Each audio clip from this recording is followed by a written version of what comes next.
రోని కార్తెల రోలు వగిలేటట్టు ఎండలు కొడతాయి అంటుంటారు పెద్దలు. కానీ ఇంకా రోని కార్తె రాలేదు. ఎండలు దంచి కొడుతున్నాయి. పాయిటీలు ఇంట్లోకించి కాలు బయట పెట్టాలంటే గజ్జు నొనుకుతురు పబ్లిక్. ఇది సాలదన్నట్టు ఆగడు. మామూలుగానే ఎండాకాలం వచ్చిందంటే నీళ్లకు తిప్పలు పడుతుంటారు పబ్లిక్. అట్లీ ఏడు ఓరోకు ఎండలు దంచి కొడుతుంటే పబ్లిక్ తాగేతందుకు నీళ్లు లేక కన్న తిప్పలు పడుతుర్రు. చూడురు మీరే. ఎండాకాలం గోలిగే బిందెడు నీళ్లే బంగారం అవుతున్నాయి పబ్లిక్ కు. ఏమిట్లకేం లేదు, ఎండలు దంచి కొట్టుడుతోని భూగర్భ జలాలు ఎండిపోయి నీటికి ఊట లేక గీ తీరిగా బిందెలు పట్టుకుని రోడ్డెక్కి లాక్కలు. పంట పొలాల సంగతి దేవుడేరు కానీ పబ్లిక్ తాగేతందుకు సుక్క దొరుకుతలేవు నీళ్లు.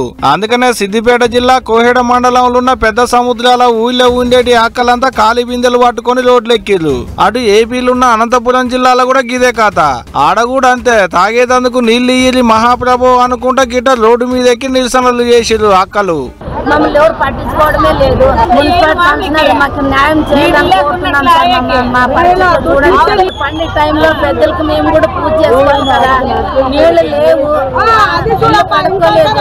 ఇంట్లో పరిస్థితులు ఘోరంగా ఉన్నాయి సార్. అంతే ఉంటది అక్క, అధికారులు మారుతారు, యాడో పదవి వస్తుంది వాళ్ళకు. కానీ మనస్ వంటి వాళ్ళ బతుకులు మాత్రం అస్సలు మారవు, ఇట్టనే ఉంటాయి. గాయంతో ముచ్చటెరక లేకుంటే అట్టక్క.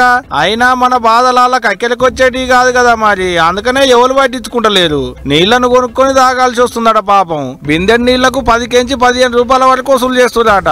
ఇది చాలదన్నట్టు ఎండలు ఇటు మోపైనాయి. రోని కార్తె రాకముందే రోడ్లు వగిలేటట్టు కొడుతున్నాయి ఎండలు. ఆడా ఈడాని ఏం లేదు, 2 తెలుగు రాష్ట్రాలలో అట్టినే దంచి కొడుతున్నాయి. ఏమిట్లకేం లేదు, అప్పుడే 40 డిగ్రీలకు మీదనే ఎండలున్నాయంటే చూడు ఎట్టుందో కథ. పైటీలు ఇంట్లోకేంచి బయటికి రావాలంటే గజ్జు నొనుకుతున్నారు పబ్లిక్. నెత్తిన నిప్పుల వాన గిట్టేమన్నా గురుస్తుందా అన్నట్టే మంటలు ఉడుతున్నాయి అంటున్నారు పబ్లిక్.